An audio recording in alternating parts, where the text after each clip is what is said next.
but they eat their future today. And today we are going to be talking about people like that they eat their future today.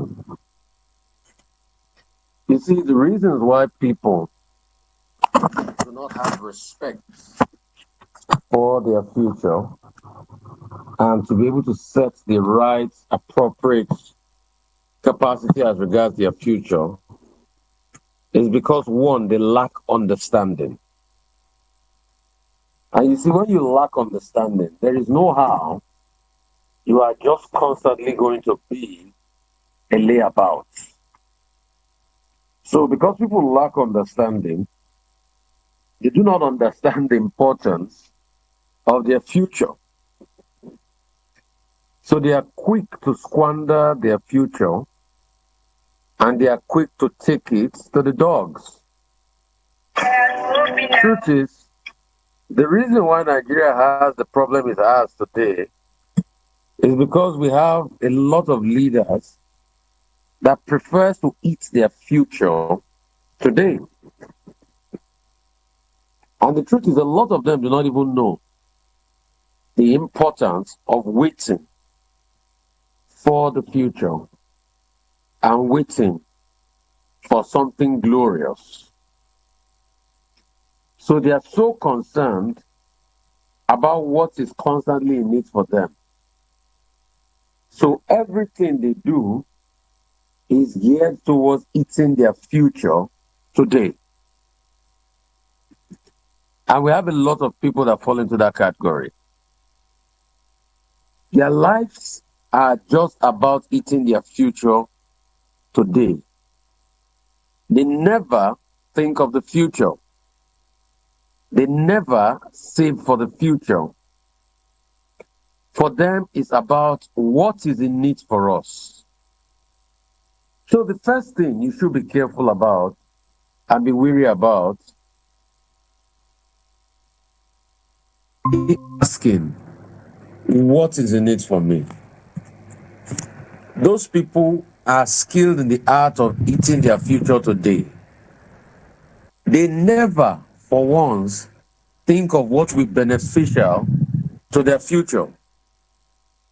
They cannot do things because of their future. They cannot save for their future. Anything they earn, they eat it today.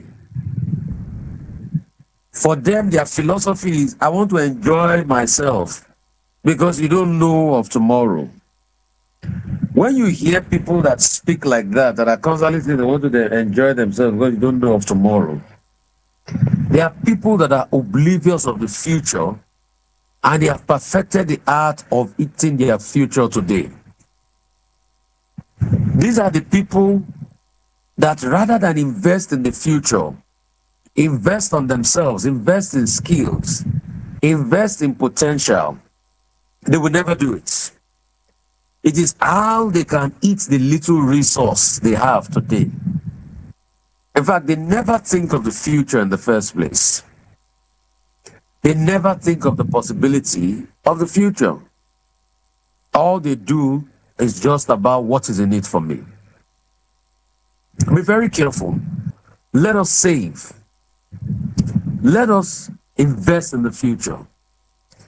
It's always about what is in it for them. What can I take? What can I gain? And after they gain, they move on. And they keep thinking that the future will sort itself out. The sad reality is that the future will never sort itself out. Because the future gave you the capacity to be able to plan for it today. And truthfully, you are the people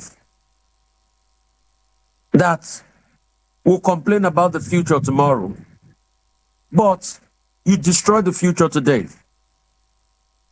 There is no plan you have made towards the next 20, 30 years of your life. Everything you are talking about, you are eating it today. In fact, there is no plan you've made towards your older age. In fact, for you, You constantly argue that I might not see old age. You do not take care of your health. All you do is to drink a lot of alcohol, consume a lot of things that are bad for your health, and constantly it's all about you. You forget that you'll grow old someday, and that kidney you are destroying with too much alcohol consumption today, you will need it. Will that kidney serve you in old age? Those are the questions we want to ask you today. You forget that life will ask you.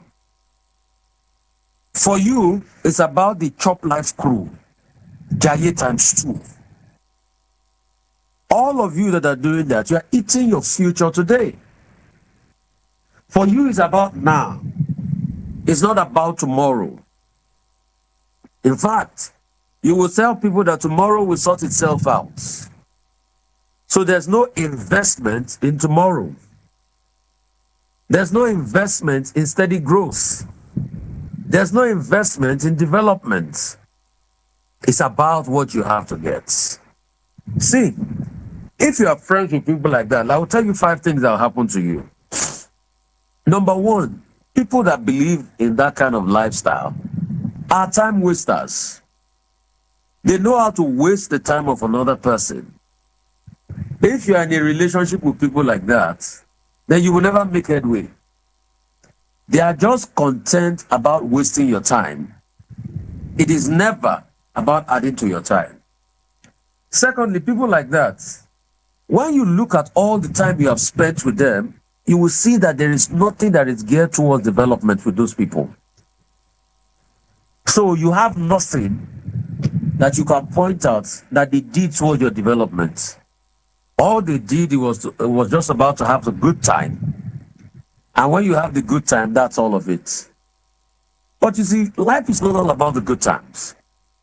It's about also the not so comfortable times. And it's not about the people that were there for you in the good times. It's also about people that were there in the not so comfortable times. People that are constantly eating their future today, they will never be there for you in the not so good times. People that their life is all about what they have to benefit, they will never be there for you in the not so good times. A very popular musician, Tony One Week, sang a song in the 90s, 97, 98. He said, when money come your way, everybody come your way. When money come your way, everybody busybody. When Yahweh day for you, everybody Ben Johnson. Then go deny you, then no know you again. When money come your way, everybody come your way. When money come your way, everybody busybody. When Yahweh day for you, everybody Ben Johnson. Then go deny you, then no know you again. Let me sing that song again. When money come your way, everybody come your way.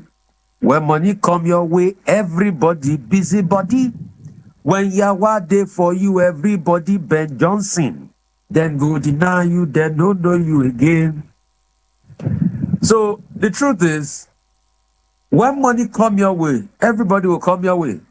When money comes your way, everybody, including busybody, will come your way.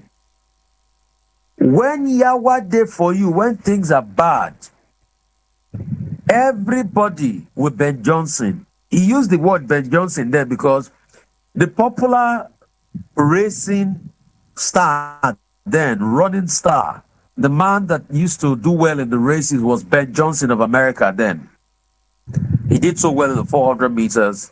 And that's why I said, when Yahweh did for you, everybody Ben Johnson. That means they are going to run far away from you like Ben Johnson will run. And that's why you should be careful of those people. The people that are constantly asking you to eat your future today. And this is how you know them. They are always about the good time. The day you say you have nothing to give them, that's the day they are going to run away. The Yorubas have been saying that close your eyes and pretend that you are dead for a minute and see those that will rally around you. Try to do that once in a while. You think you have friends? You will be greatly deceived. There's an Ijebu saying that says, Shomlo nerare, shomlo nenyo. Shuma tenogonogon. If you say you don't have yourself and you think you have people, you'll be greatly disgraced. So, truth has to be said. You need to be careful of people like that. Secondly, they are always about what they can get from you. They are always about what they can get from you. They never talk about your progress. They never talk about your development. They never care about what is going on with you. For them, is God has blessed you for all of us.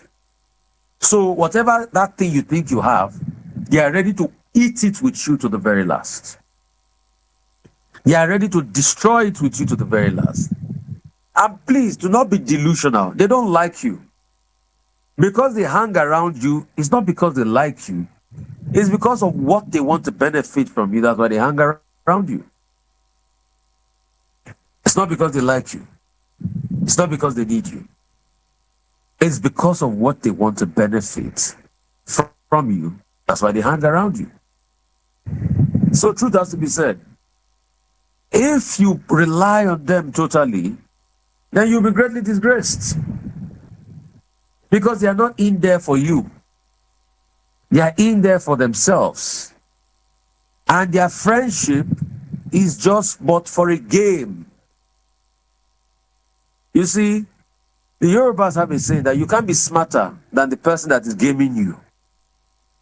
And that's why you need to be careful. You can't be smarter than the person that is gaming or swindling you. So you will attract a lot of these people. But the truth is, if you do not develop the culture of restraints, then nothing will happen in your life. If you do not develop the culture of restraints, then nothing will happen in your life. Be very careful. Have you ever wondered why everybody that ever won the lottery, most people that won the lottery went bankrupt? Because they don't have the mentality to save for the future. So they went bankrupt. And truth has to be told, if you don't have the mentality that believes in saving for the future, you go bankrupt in no time. There is no how. You can't do better than your mentality. So the question I also ask you is, what kind of mentality do you have? You see a lot of people, they just make money. They are going to buy Mercedes as though Mercedes is the sign of approval. You forgot that it was somebody that invented Mercedes. Why don't you be an inventor of a product? You forgot that the Daimler company that makes cars was set up by somebody called Liam Daimler. You forgot that the likes of Push are set up by somebody. You forgot that the Porsche you want to buy was pretty much invented by a former Volkswagen engineer called Ferdinand Porsche. You forget that the Bugatti you want to buy was invented by Ettore Bugatti. Question is, why don't you take your resources to invest in the future? The most bankable investment, I tell you, is investment in humanity. Truth is, you might fail sometimes when you set up a company and all of that. But what doors it opens for you, you will never know. You might fail sometimes when you set up a charity. But the doors it will open for you, you will never know. So why don't you focus on investing in the futures of others, and also in return assuring your own future? All I pray for in my life is people that I can raise up that can benefit from me. Listen, I'm not saying I can help the whole world. But all I'm saying is that if we can raise a lot more people that have a mentality that they don't think of only today, but they think of the future, then life will be a whole lot better. So can you start putting money aside for the future of some other people. Because if you don't do that, then how are you going to grow? Can you start putting money aside for the future of an economy? That's what most African mindsets have not been able to do. That's why you see that if you forgive all of Africa's debts, you will see that in no time they will take a lot more debts. It happened recently when they forgave Nigeria of our Paris Club debts. We went back to taking more debt because we don't have the mentality to be able to sustain it, and that's why Africa is poor today. Apart from the manipulation of the West. Isn't it shocking that Nigeria is one of the only countries where you have wealth without enterprise? Go and check all the people that own private jets. Ask them how many of them have businesses that are doing over $20 million in net profits yearly. Go and check. But they are private jet owners. Even on the African continent in general. You see people want to rent private jets to show off. But what are they doing to sustain that lifestyle? Because we have a rentier system. You see a lot of portfolio people, wealth without enterprise. Not even shares in their name, not even companies in their name, not even conglomerates in their names. So they are constantly thinking of only today. They don't think of tomorrow. You know, one of the biggest reproach in your life would be when they call you Olowo Ana, a rich man of yesterday. You need to be careful. When they say old money, I get them before, not be proper to you. Remember that. I get them before, not be property. When they say, old money, they get money before, they not get them again. No. What did you do to be able to assure your future and assure the future of many other people around you? What did you do to be able to secure the future of other people around you and invest in your own future? Even if you had all the money, was that the best option to squander it today? What did you do? These are the questions I want you to ask yourself. Because if you don't ask yourself, you can't grow. If we don't ask ourselves, Nigeria cannot grow as a nation. The reason why Nigeria is poor, because we ate our future today. The days where we had money, where crude oil price was over $100 per barrel, 2014, 2015, we grifted away our future with corruption and bloody, thieving politicians. It's still happening today. Today now we are borrowing. And when government starts to borrow recklessly, without productivity, it's a reflection of bad economics. It shows that the government has not saved for rainy days. Even the 2 billion we had in the saving accounts, excess crude accounts, we used it to buy Super Tucano jet. We said that was the game changer. That was going to solve all the banditry. But today we don't talk about Super Tucanos any longer. So you can see now we're in dire straits. That's why almost every month now is how to go and beg for money. But there were other nations too that had the wealth we had. Countries like Norway. But they decided not to spend their own. So what's what Norway did? When they discovered oil and they had a lot more money coming in from oil, they decided to put in the sovereign wealth account and invest it in other countries of the world. Today, the future generation of Norway has about 1.4 trillion left unspent there. 1.4 trillion. Dollars, not naira, left unspent there. In fact, if they had to share the money with the population of Norway, each person should get well over $200,000 or $300,000. But guess what? They are not still using that money. They are still using other resources to grow their economy. They are all money. They are saving it for the future. That's how to plan. But we are eating all of us. What? And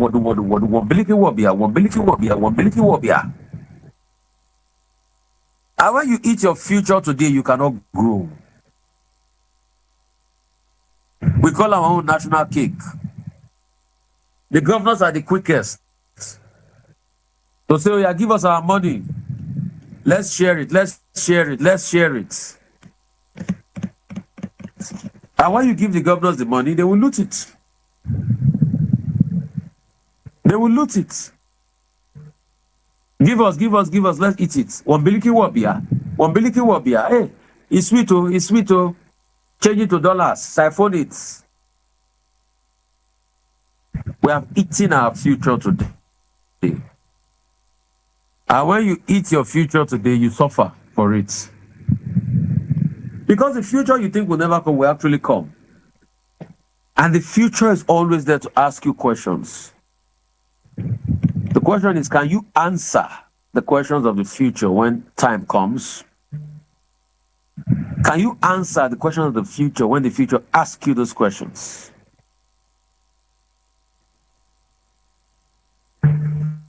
So these are the things you should look and reflect on. Can you answer the questions of the future? We'll take calls this morning. 081-819-1991. Alexis, thank you so much to Educare for their donations. And we got Starlink up at the library of Odogbolu. We're also bringing many other things to that area. And we've also started we're also putting things together to start our coaching for students for WAEC and their terminal exams.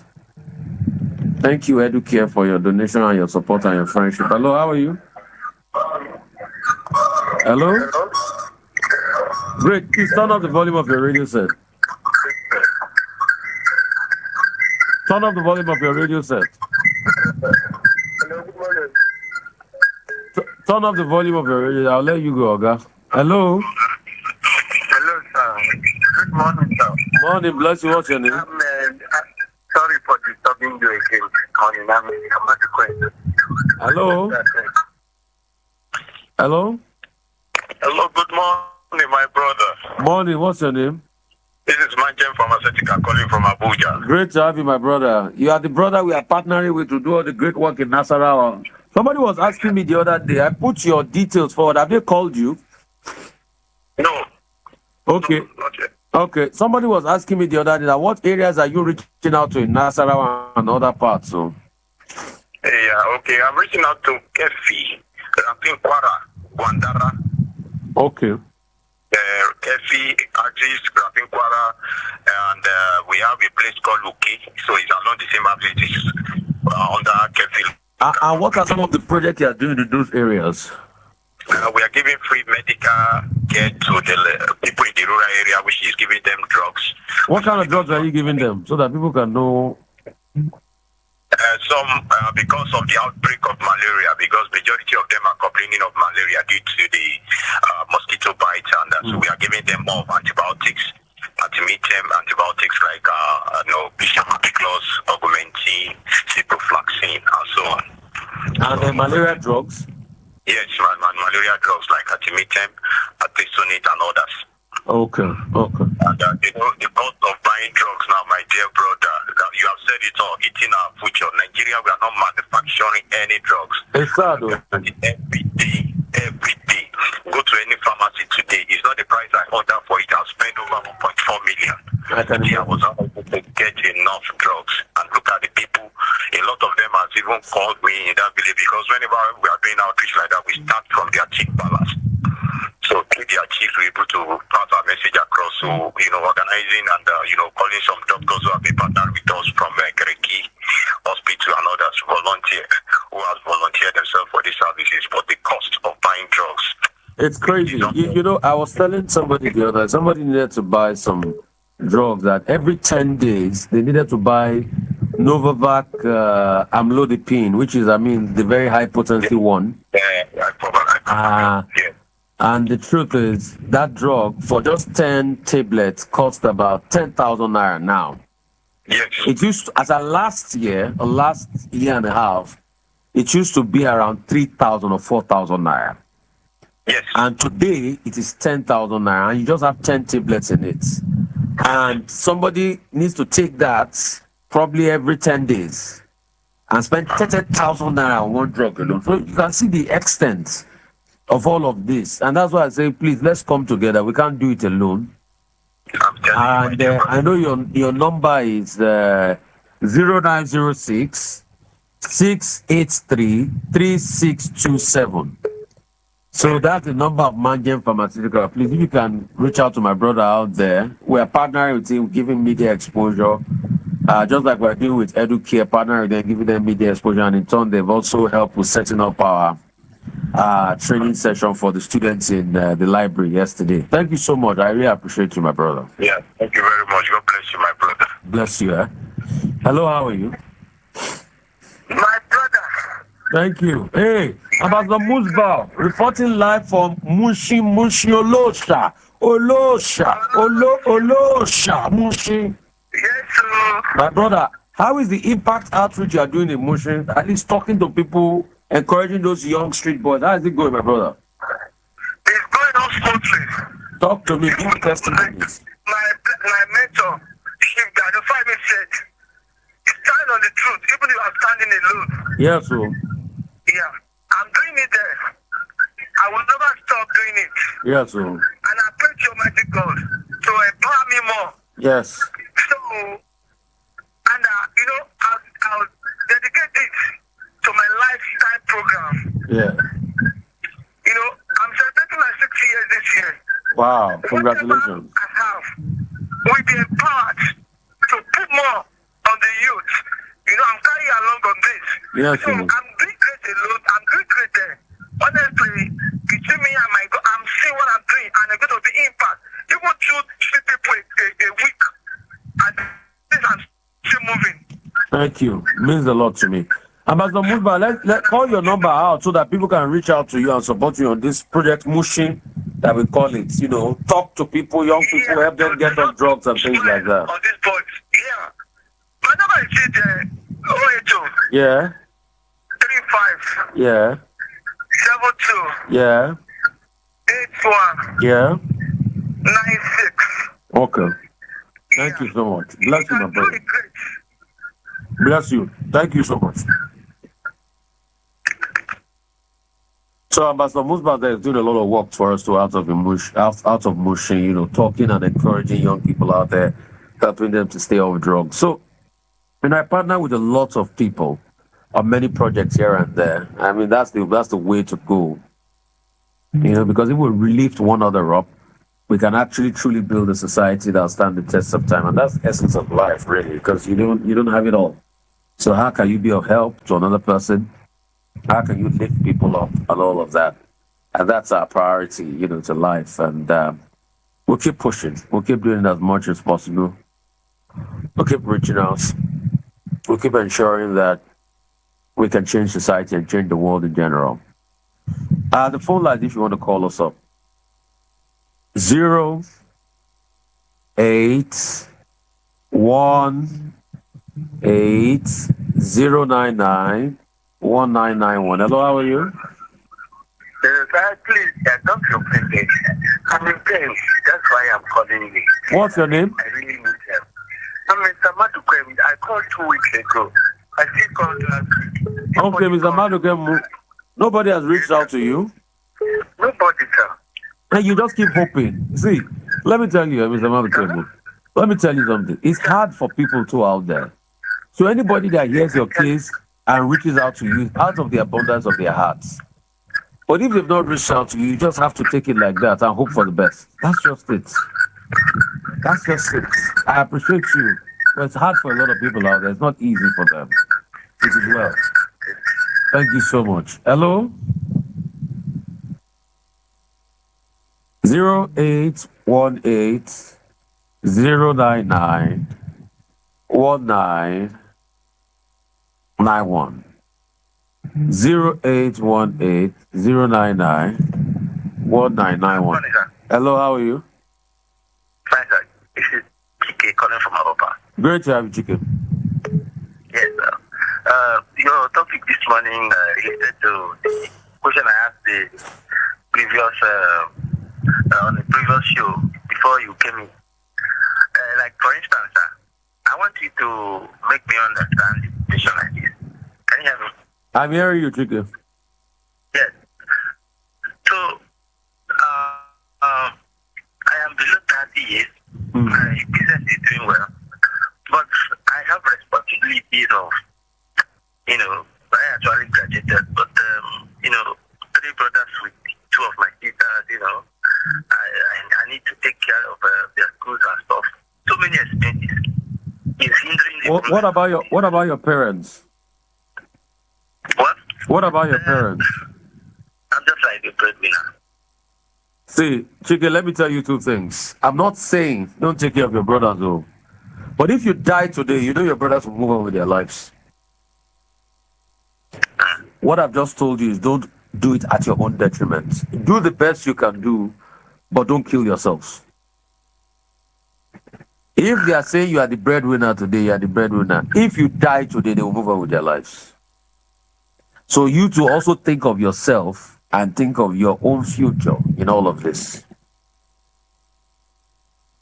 I'm not saying don't take care of them, but don't bend your back backwards for them. Too much. Be careful. That's all I'm going to tell you. Okay. Thank you, sir. You are doing a great job, sir. Thank you. I follow you on all social media and you're my mentor. Bless you. God be praised. We give all the glory to God. Thank you so much. And I repeat that almost every time. Because, see, in the end, I want to be the hero. I want to be the hero. I want to do this. If anything happens to you today, we don't pray for it. Life will move on.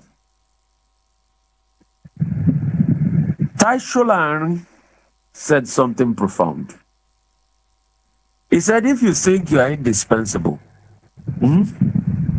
dip a stick in a bottle of water.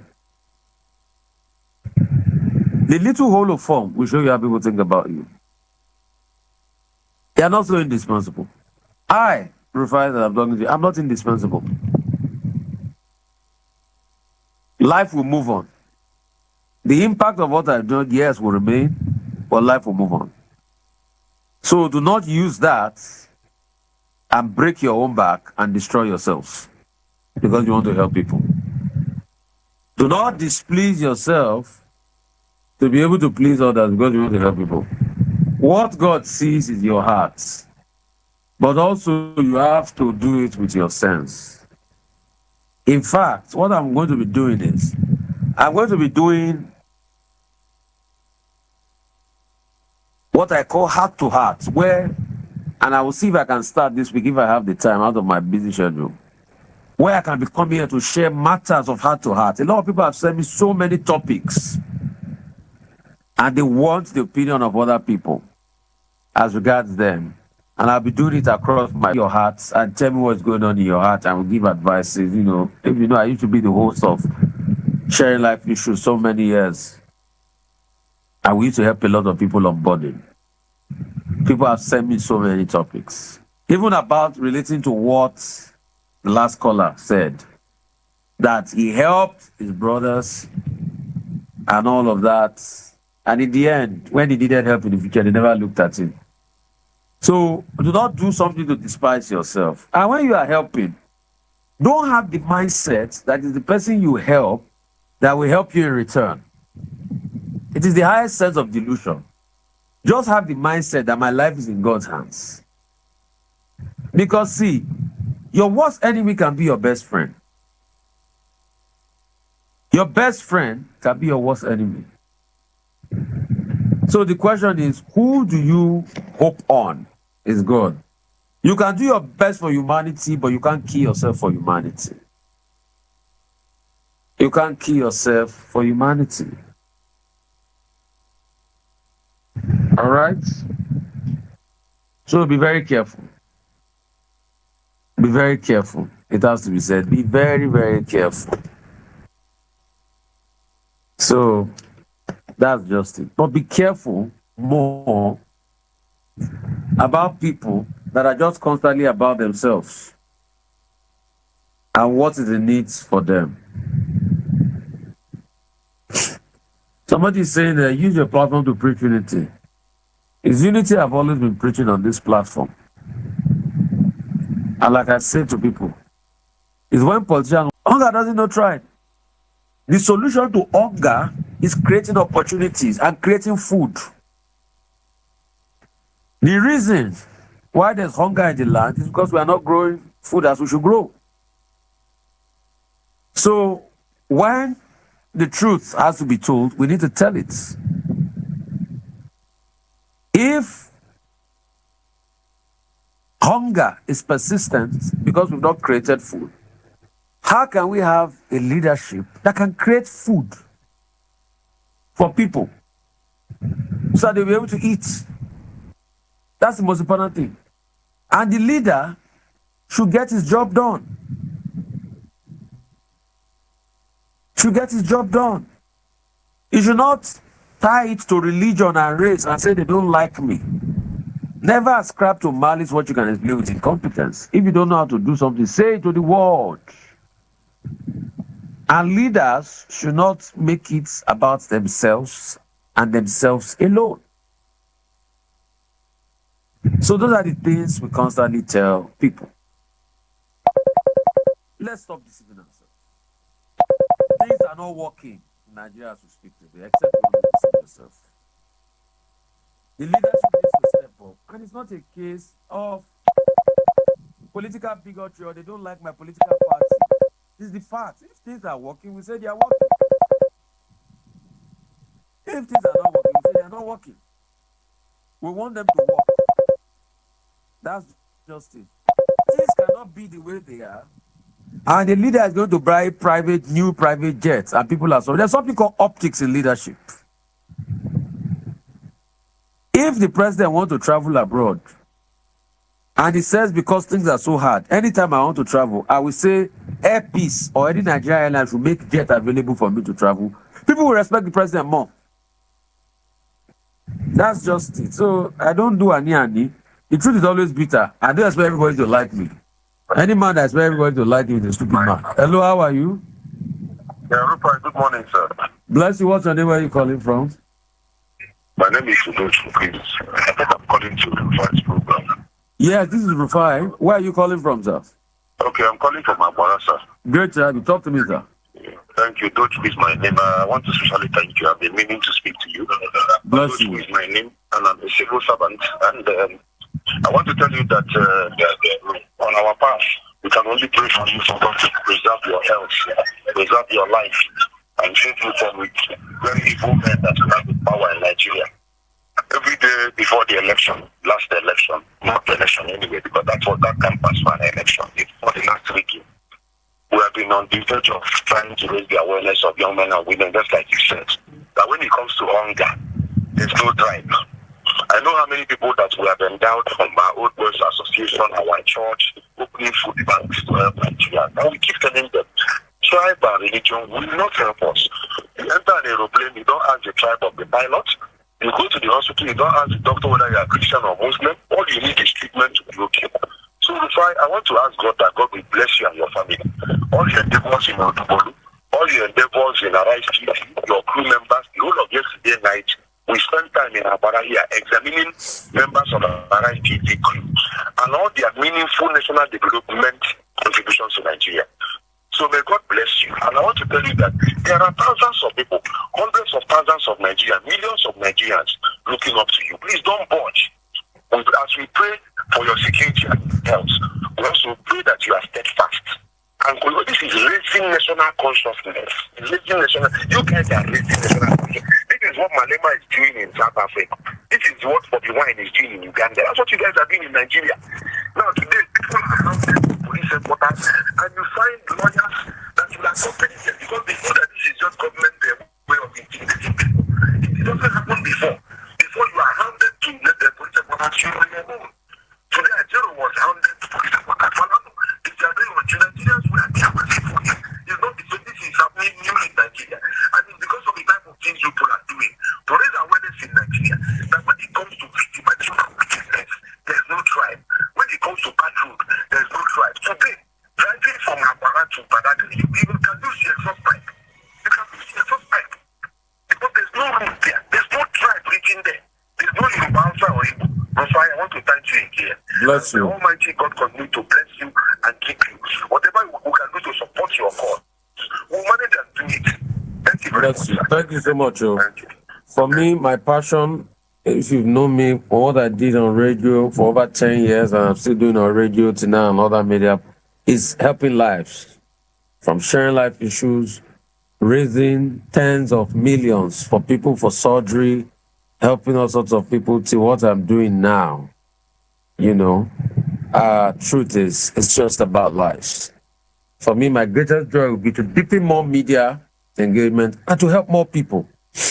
Because if we help more people, life can be a whole lot better. That's just it.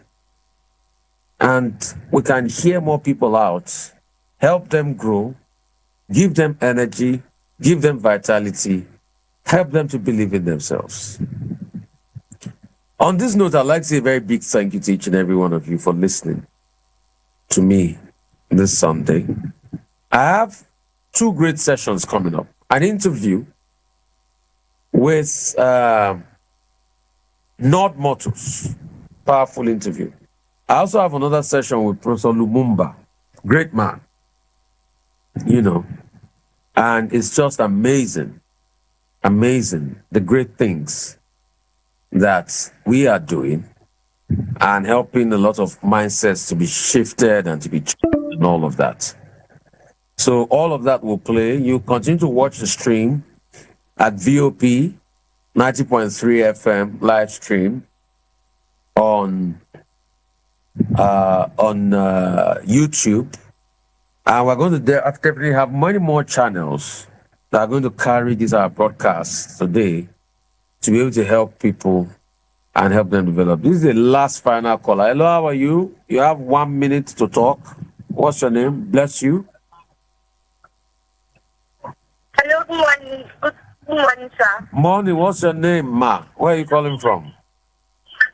I'm calling from Lagos. Great, yeah. What's your name? Your name is Ngozi Akpati. Ngozi, great to have you. Thank you. Sir, I watched some of your interviews and I see you interview MPs and some airlines. I just finished my professional program On my Twitter page for you and copy these airlines. And let's see what will happen. So much, sir. It is Thank well. you, sir. Bless you.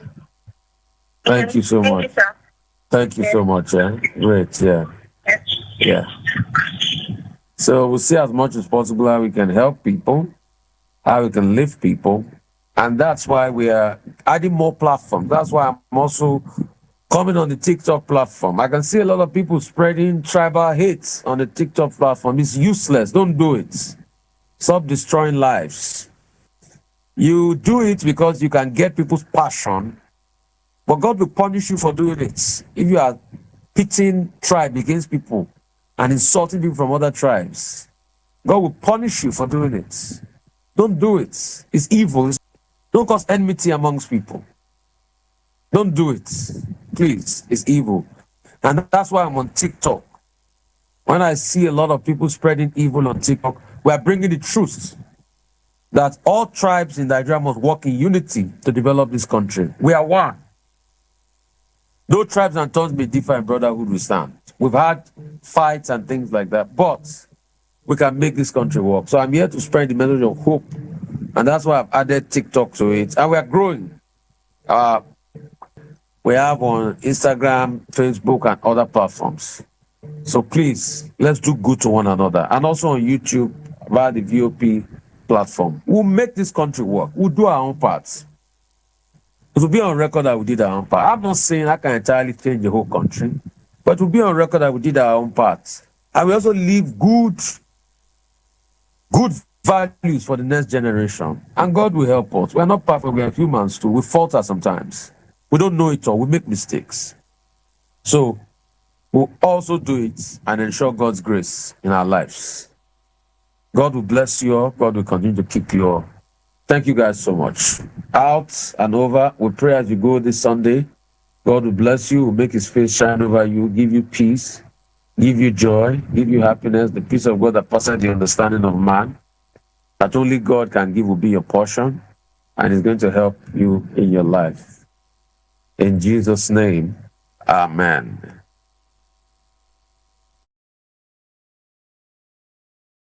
Welcome. It's another great time.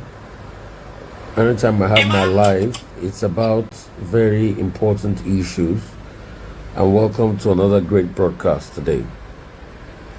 I'm going to be talking about something that is affecting all of us and affecting doctors in our society. I'm going to be having a great guest quickly, if they can join me, where we'll be talking about the kidnapping of doctors. Because as we speak today, Dr. Ganiat Ukwola is still in the kidnappers' den.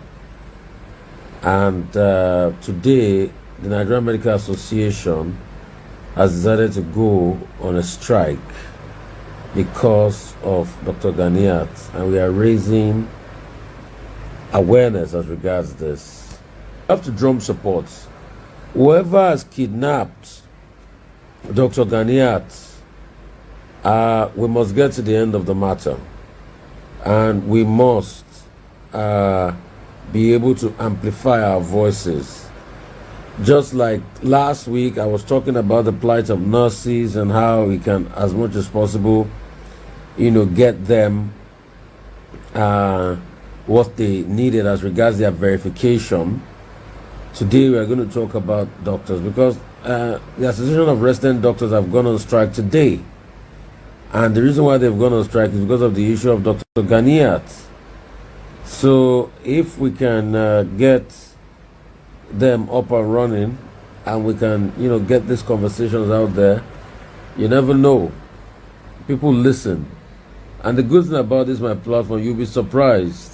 A lot of the people of influence in this country are following Rufai Oseni. So anytime I make mention of something that is pertinent and that is about a national issue, they respond quickly because they know I do it in good. And that's why I do what I do. And I can't wait to be able to ensure that we get a country that is a lot better. Hello, introduce yourself, doctor. A lot of people are hearing you. And let's talk about what's happening as regards the safety of doctors. I want to thank Dr. Rufai Oseni for giving us this opportunity to express the current situation in regards to the kidnap of our colleague. It's been a lot of back and forth. Our colleague, Dr. Ganiat Ukwola, was kidnapped on the 23rd of December 2023.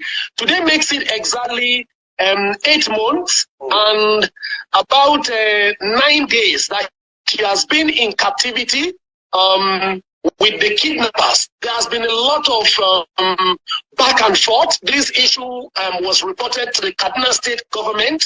It was reported to the National Security Advisor. And we've had a lot of discussion. It may interest you that we've had 3 National Executive Council meetings to create awareness on this issue. However, we've not been able to see or feel any tangible impact of government as it regards to this. And that is why the Nigerian Association of Resident Doctors has thought it wise to embark on this industrial action. This is a warning strike to clamor and bring to the fore the plight of doctors as it regards kidnapping of their colleagues. So this is the current situation, sir. Okay, so you said for 8 months. What has the police and other authorities said about it? And recently they just released some 22 doctors kidnapped. you also talked about the fact that you feel that there's a big onslaught against doctors now, that they are prime target for kidnappers. Why is that so? Okay, thank you very much. I will start with the last question. Why the current onslaught on doctors? To be very honest with you, this is a national emerging pandemic. It's quite unfortunate that kidnappers now see doctors as a ready tool for their trade. I will give a few reasons based on our interaction with our colleagues that were released. Number one, they have this notion generally that doctors are rich. And so there's what they call the kidnap value. So every Nigerian has a kidnap value. Along the line, you will know why the kidnap value for doctors is high. Number one, they feel that doctors are rich, and so they can easily secure the release of doctors from captivity, with payment of ransom, which is not right. Doctors are not rich. We are not rich. Then secondly, they also feel that doctors can mass mobilize to be able to contribute funds to be able to secure release of kidnapped colleagues. So that's another reason why doctors are also being targeted.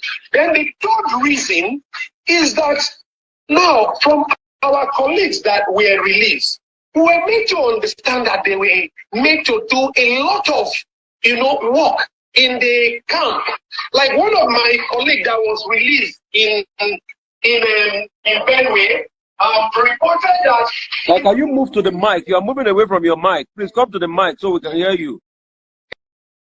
He was even made to become a medical officer, and he was made to write prescription. So,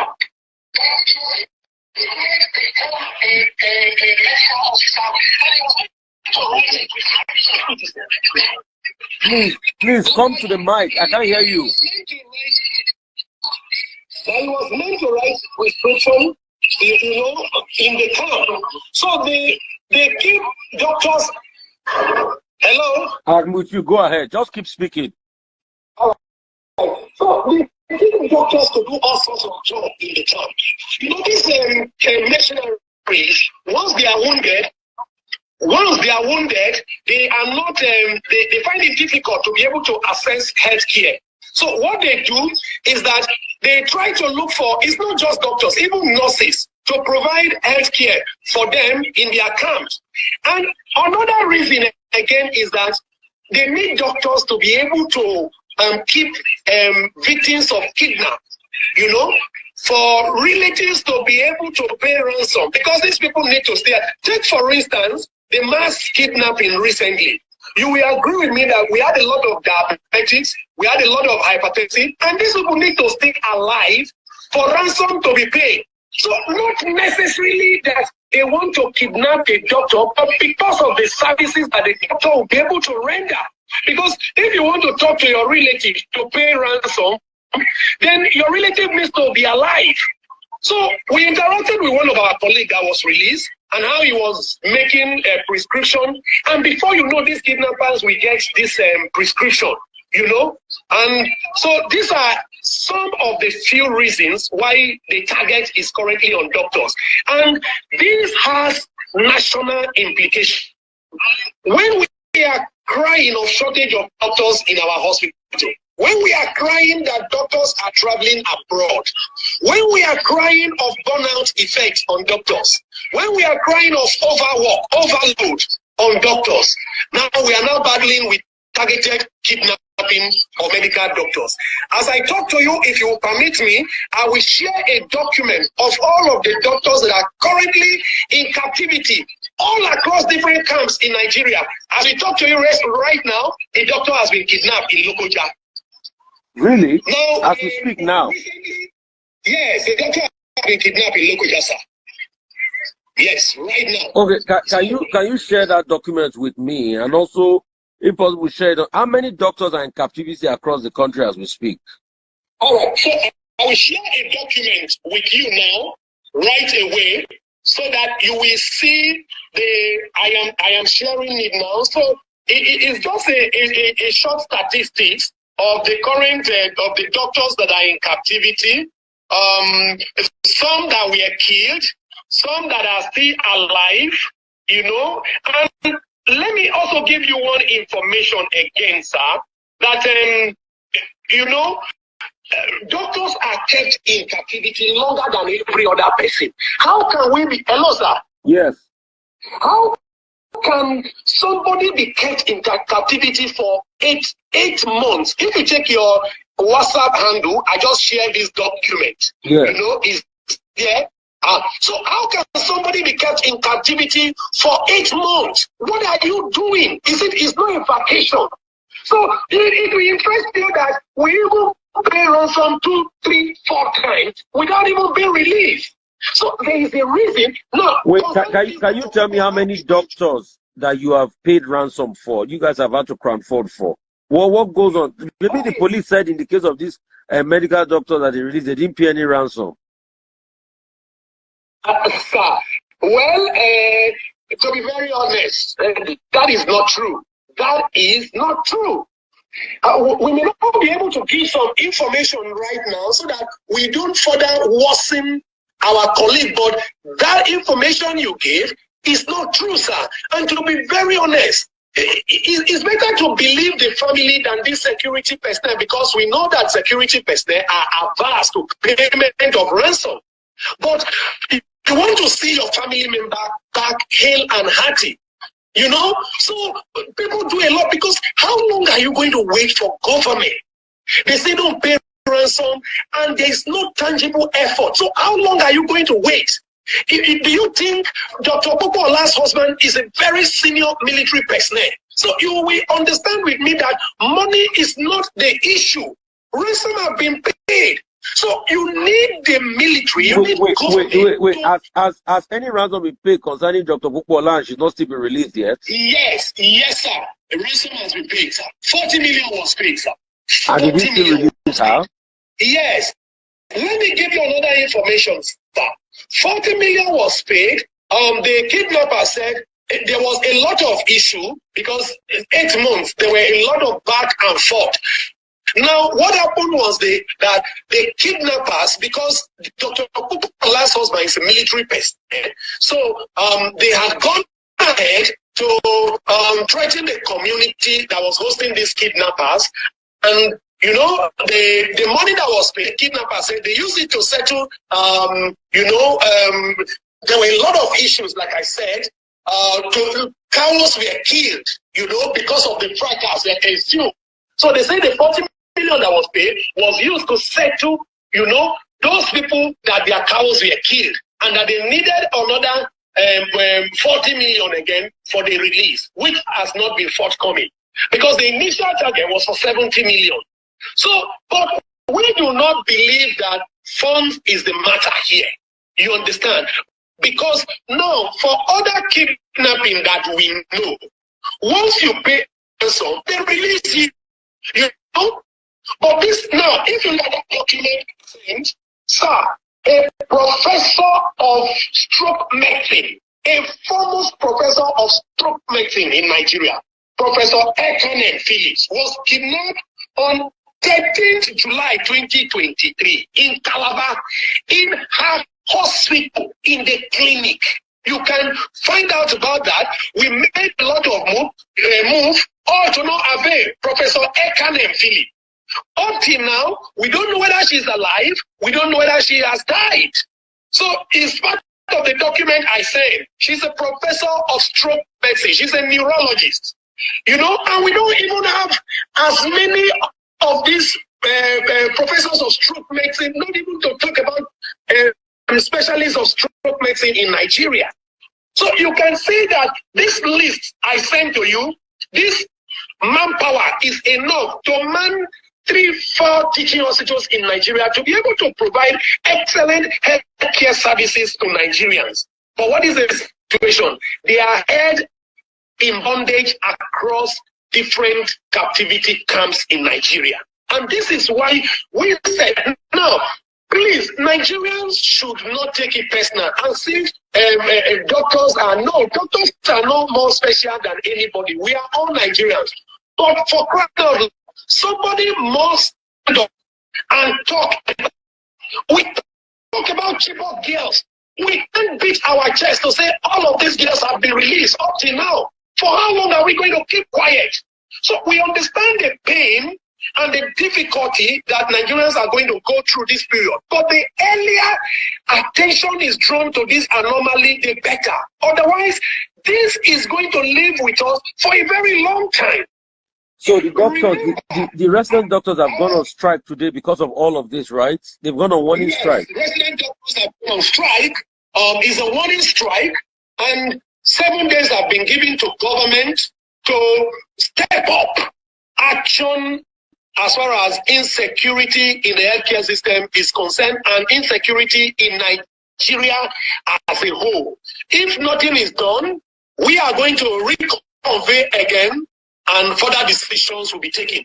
But for now, across all the centers in Nigeria, resident doctors have gone on strike, sir. Tell me, you said you mentioned names of the doctors in captivity. So what are the security forces been able to do to get these people out? At least they got some of the new ones out that we're celebrating today. What have they been able to do? Okay, thank you so very much. Sir, I was on Channels TV on the 19th of August, 2024 to clamor for this. And thank you very much. You posted my video. Arising from that effort, the 20 medical students that were on their way for a conference. This annual conference that we have. So from Jos and Maiduguri, they had entered one vehicle and then they were abducted. You know, point out our widespread clamoring, government had stepped into the matter, and it will interest you that within 6 days of captivity, they were released unharmed. So it is to tell you that if government really wants to go after this thing, they have the capacity to do this. And today, I just send you a video of 2 of the medical students saying thank you to Oseni, thank you to Channels Television, and this is the kind of approach, proactiveness. Now, a former AIG, Wilson in Alegu, was also in the studio, and he recommended that as soon as kidnapping is done, it is easier and better for government to step in. The longer you wait, the more complicated it becomes. So our clamor and request to government right now is that we believe in the IGP, we believe in the military, and we know if they come out sincerely, you know, to commit themselves, Dr. Ganias Popola and every other person who's been held in captivity will be released. So we want to see action. But most of the times, when you interact with them, they say they are classified information, they are security information, they will not be able to release some of this information and nothing is done. But the ones that you see, because the case, take for instance the case of Otupo, we saw helicopters eventually, you know, being mobilized to the community, the radius of where these people are being held. We saw helicopters, we saw security personnel along the line. Initially, there were no mobilization. But when the clamor became so intense, you know, military mobilized. I want to thank the Inspector General of Police, you know, for this effort. I want to see this effort reproduce in all the cases of kidnapping being held across, because we believe if they sincerely show commitment, even these Chibok people that we are talking about, they will be released. But mind you, when you wait longer than necessary, these people are being moved here and there. So the longer you wait, the more complicated it becomes. Okay, so how many, apart from Dr. Ganiad now, how many doctors are in captivity? Plus the one you said was just kidnapped today in Kogi State. How many doctors are in captivity as we speak? Okay, thank you very much. Can you hear? Yes, I can hear you.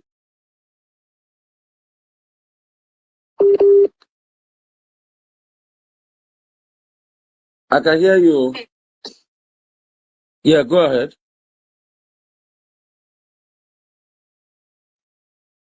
We're just trying to connect with him so we can get him back. Can you hear me? I can hear you. Go ahead. Yes, I can hear you, sir. Yeah, go ahead, sir. Okay. Hello, sir. Yes, I can hear you. Go ahead. Okay. Sir, it will be difficult to give these exact statistics, as in currently.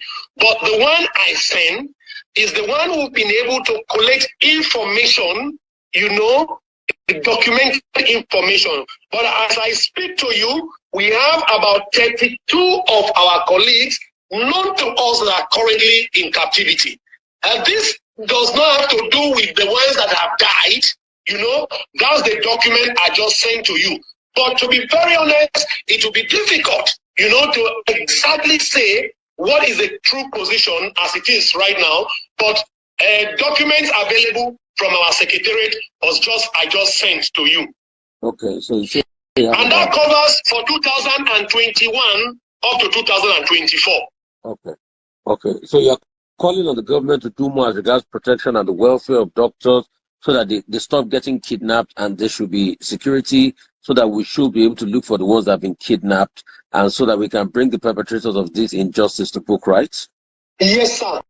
And prompt intervention, because this issue is going to be there with us. We've also talked to our colleagues to also be security conscious. Now, sir, it will interest you to know that. Let me also give you another instance, because I may not have opportunity to talk again. Sir, before now, we used to have a security post in government hospitals where you have a police post, you have a police personnel to man some of these hospitals, But unfortunately, all of this, they've been withdrawn. If they can post police to bank to guide money, why can't they post police to hospitals and other government institutions? Because the fundamental duty of government is security of lives and property and all government institutions. So if they are sending police to bank, to guide bank, what is the big deal sending police to hospital and other government institution? Sir, it will also interest you to know that this kidnapping of medical personnel that we are talking about is not just that a medical personnel was walking on the highway and was kidnapped. Dr. Ganiat Pupola was kidnapped in the quarters in broad daylight at a National Eye Care Center, Kaduna, during working hours. She just left the clinic and went home, and then she was picked up right inside the hospital. That is a federal government facility. Professor Ekan and Philip was kidnapped in her clinic. So you see that this attempt is not just that these people were, this is kidnapping in broad daylight at duty point. And we see a lot of strange people in the hospital. They come to, verify people's identity, and then they follow you up. So these proactive measures must be put in place.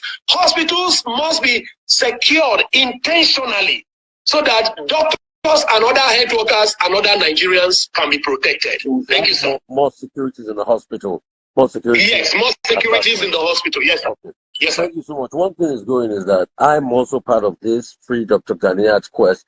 So we keep repeating it as much as possible. This interview, thank God for Instagram, has been recorded, is going to, go across many other platforms so that we can constantly put the conversation on. Thank you so much, Doctor, for joining us today. Bless you. Thank you, sir. Thank you for having me, sir. Thank you so much. And for nurses out there, please nominate a representative that will come and speak on how difficult it is for nurses and I think pharmacists to get their verification from the councils here. I talked about that topic last week, but I didn't have anybody that was coming up to speak, so that's why I didn't continue with it. Thank you guys so much. Bless you all.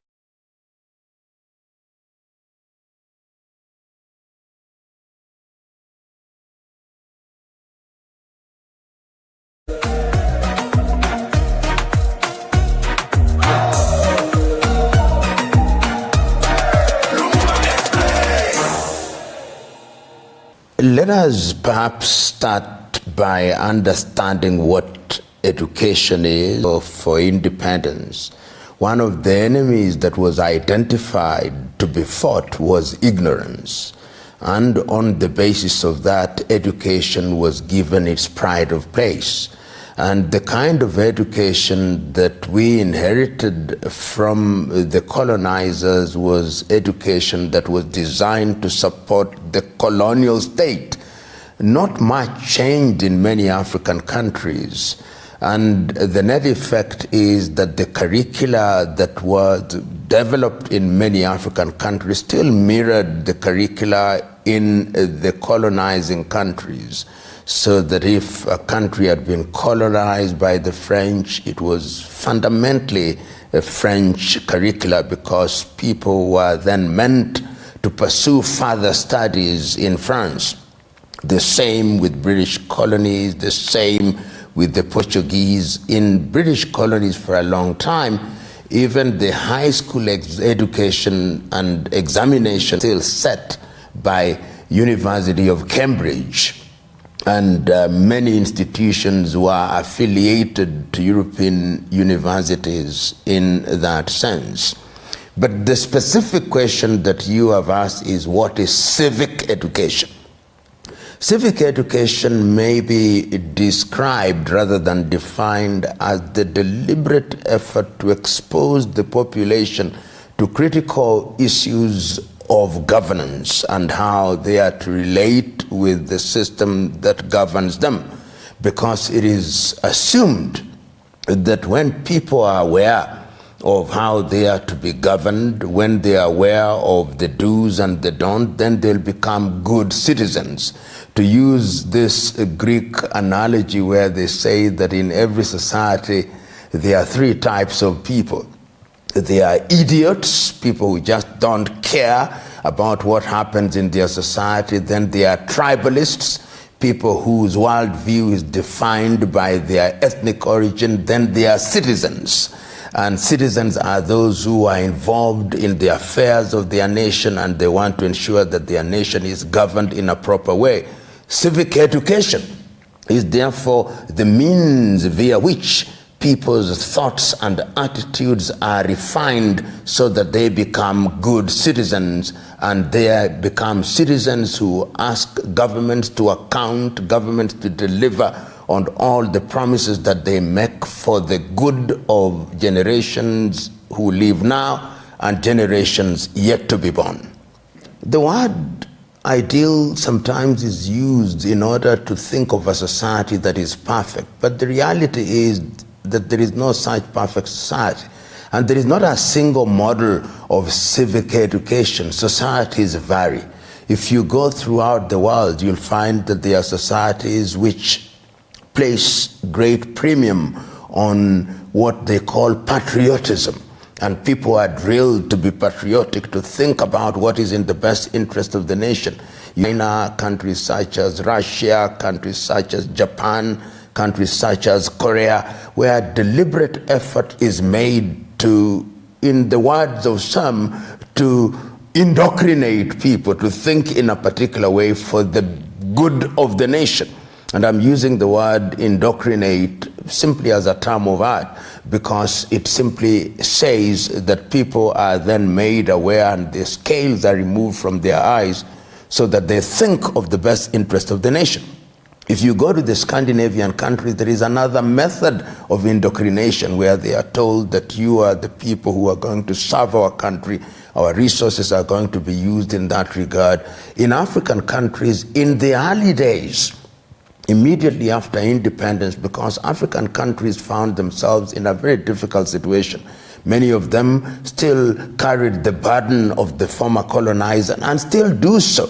And then there was the period when there was the conflict between what was described as capitalism and communism and socialism.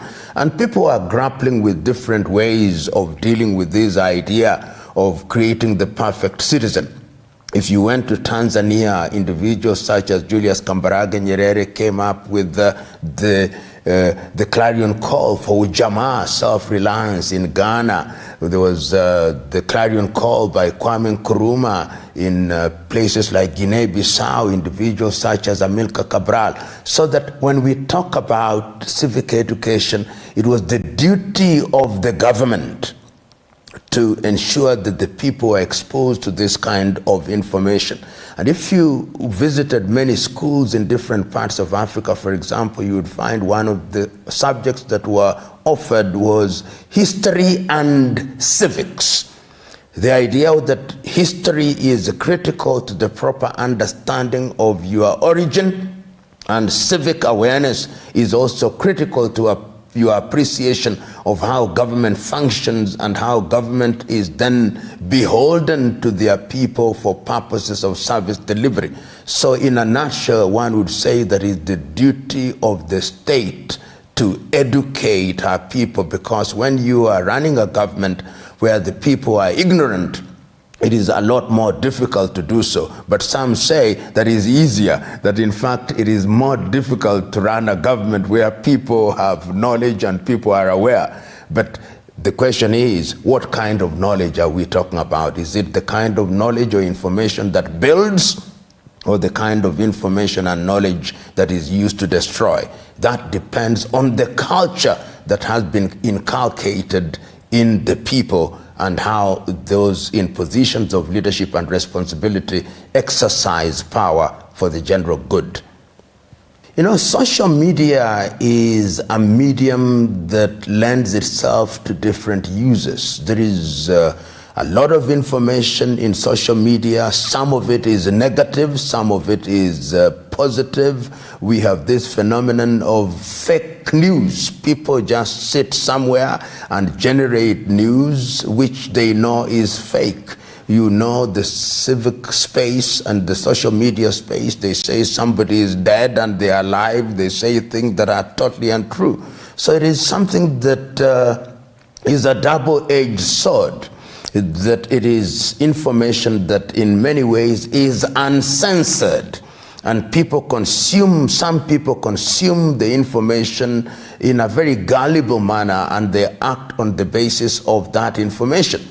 And that is why in quite a number of countries, that space is restricted. If you go to countries such as Eritrea, the information that is available in that particular medium is restricted. We have seen in the recent past in quite a number of countries when the society is boiling up, or when they are riot, the very first thing that the governments do is to shut down social media in order to deny the people the opportunity to use and manipulate it in a negative way. But it's true to say that social media has in many ways now killed your so-called traditional media, because information is available almost instantaneously, and that information is shared in its raw form and sometimes consumed in its raw form, and on the basis of that raw information, people then act unquestioningly. It is something that is not easy to control, and its impact in societies such as are found in Africa and Asia and indeed in any part of the world is something that we have yet to realize in its full splendor. And many countries are now beginning to realize that this is perhaps a monster which can consume an entire society, because it allows for sharing of information, it allows for mobilization in a manner that was never anticipated by those who were running governments or running institutions. And the experience that we have seen in Kenya in the month of July, where young people have been able to mobilize themselves using that medium, has sent a clear message. We have seen its impact, where a number of individuals in different countries, we have seen young people in Uganda trying to emulate that. We have seen young people in Nigeria trying to emulate that, young people in different parts of the world trying to emulate that. And we even saw it in the early days during the Arab Spring, when the social media space was not in use in the manner that it is now. But it also enabled young people to mobilize themselves in Tunisia, to mobilize themselves in Tahrir Square in Cairo, to mobilize in Libya. This is a space that lends itself to use and misuse in a manner that is without precedent. You know, when we talk about civic education and education generally, we must ask ourselves, what are we teaching our young men and women? In 1933, an African-American called Carter G. Woodson wrote a book titled Miseducation of the Negro. And his thesis in that book was that the Negro had been miseducated because the kind of education that you are exposed to was designed to make you run away from yourself, to make you hate yourself, to make you hate everything about your history, to make you hate everything about your culture. And his prescription was that if you want to change society positively, it is important that you look at the curriculum and you revamp the curriculum. And in order to do so, a nation must ask itself, what do we want? Why do we exist? If we are Kenyans, if we are Ugandans, if we are Tanzanians or Ghanaians or Africans or Asians, in that broad sense, we must first ask the question, what do we want for this generation and generations yet to be born? And you then tailor your curriculum in a manner that is designed to achieve the end that you desire. But if you cannot define what you want at the end of your journey, then it means you can consume everything. I see, for example, in many African countries, when you travel, you find something British curriculum, American curriculum. And those in the middle class actually think it is a badge of honor for their children to pursue American curriculum, to pursue British curriculum, so that the level of indoctrination, the level of belief that something foreign is better than your own is what defines how people behave in quite a number of African countries specifically. So to change this, it is the duty of the state to define what is in the best interest of the country. Has it not been obvious that when you look at a number of European countries, even the little ones, like Denmark, like Norway, like Sweden, wherever they go, they have a Swedish school for their small Swedish population, a Danish school. The French have a French school. The German have a German school. The British have a British school. The Americans have their own. The Italians have their own, because they believe that their education system will create citizens who are aligned to their vision. But in many other countries, we don't define that. In fact, particularly in the continent of Africa, we want to borrow and drink from the wells of other civilization. So you produce individuals who are intellectually confused and intellectually captured, and they are not good citizens of their countries. They are, as one would say, essentially individuals who are mentally captured, individuals whose minds are colonized. And that is why education or miseducation then becomes the right time to define such individuals. And going forward, you look at a number of countries which have resisted what one may describe as Western domination in terms of thinking. They have tried to define themselves. Look at the Russians. They have an education system that is designed to make a good Russian. Look at the Chinese. They have an education system that is designed to make a good Chinese. Look at the Japanese. They have an education system that is designed to make a good Japanese. Look at the Koreans. They have an education system that is designed to make a good South Korean. And that Indians are also doing the same thing, sending a clear message that nations succeed or fail on the basis of the type of education that they embrace. And I'm using the word education broadly because in my view, civic education is a subset of broader education. And no country will realize our potential until and unless our education system is attuned to her defined needs and aspirations. It must start early. When you want to bend fish, you bend it while it is still wet. That is when you can change it. And education must start very early, when people are young, in what is called kindergarten. That is when you begin to tell people what is important. You begin to tell them about their history. You begin to tell them about their culture. You begin to tell them about the things that they know, so that as they grow up in an environment where they are clear, about the direction that they ought to take, and where they are clear about what they are designed to achieve, where there is clarity about the goal that is desired.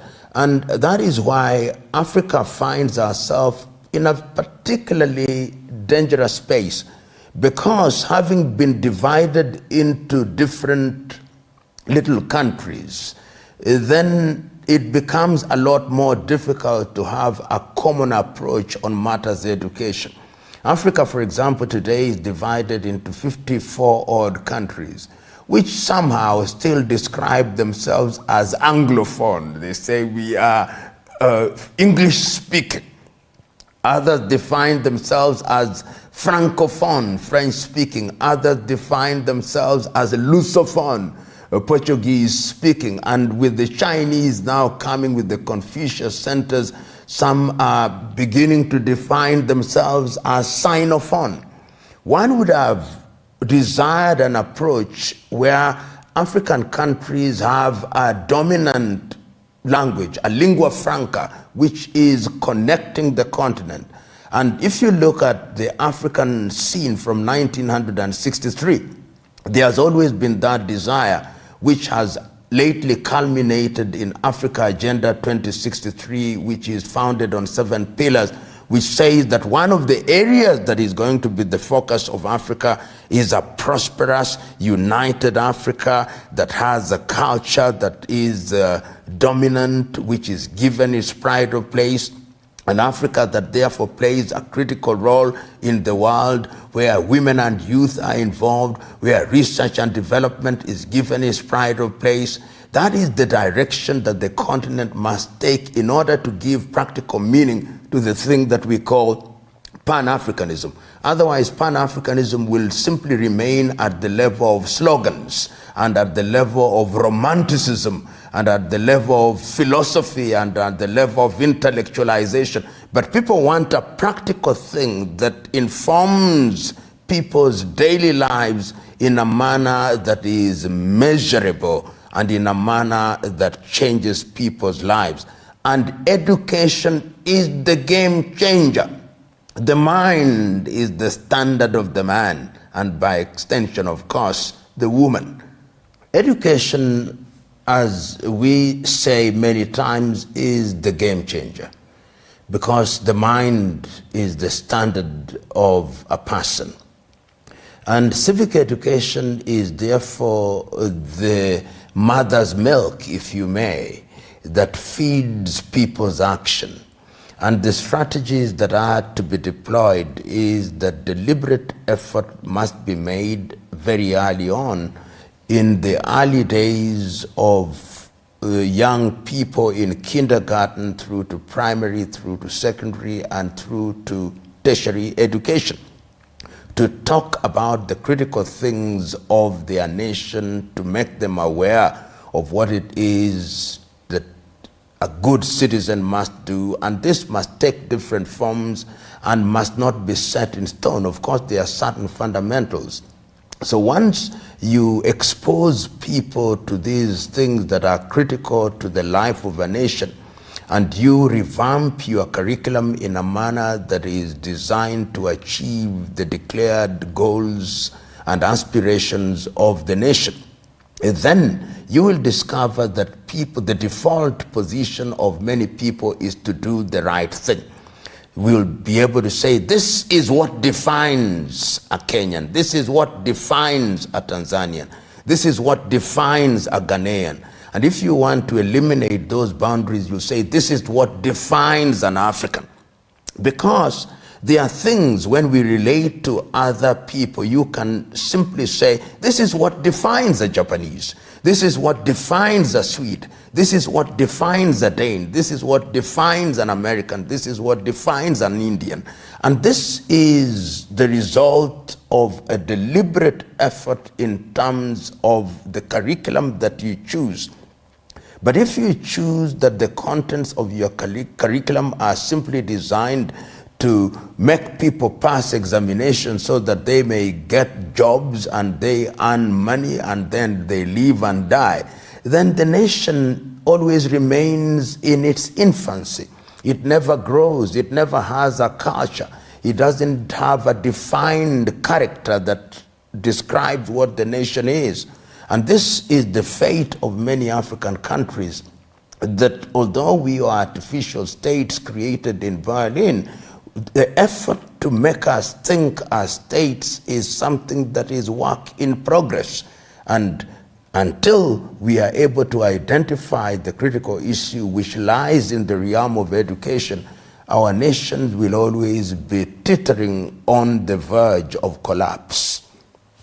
It would be simplistic to simply say that civic education is the magic wand, that once you have civic education, then all will be well. No, that is not the case. The countries are very complex, and I'm reluctant to say, for example, that a country like the Democratic Republic of Congo finds herself in the space in which she is simply because there is no civic education. I know Congolese who are very aware of what ought to be done. But you are talking about a nation that was created in an environment that was designed to make it fail post-colonization. This is a country that, as you know, has nearly over 233 nations trying and struggling to be a state. This is a country that is designed to be in a constant state of conflict by different interests, particularly from the West, in order to mine and exploit our resources. So there are a combination of factors, and it's not always true that it is in societies where people have civic awareness that is the magic wand. And let us not confuse civic awareness and protest as the measure of civic awareness. We have seen protests which have led to the destruction of nations. We saw protests in Tunisia. Where did it lead Tunisia? We saw what happened in the Arab Spring. Where is Libya? Where is Egypt? We saw what happened in Sudan during those protests where you would say there was civic awareness. Where is Sudan? So it is not the case that the ability or the inclination to agitate in and of itself is a measure of a nation's sophistication. What you do with that information, and that how information is used for the general good in a sustainable manner, is in itself the measure of the value and quality of that awareness.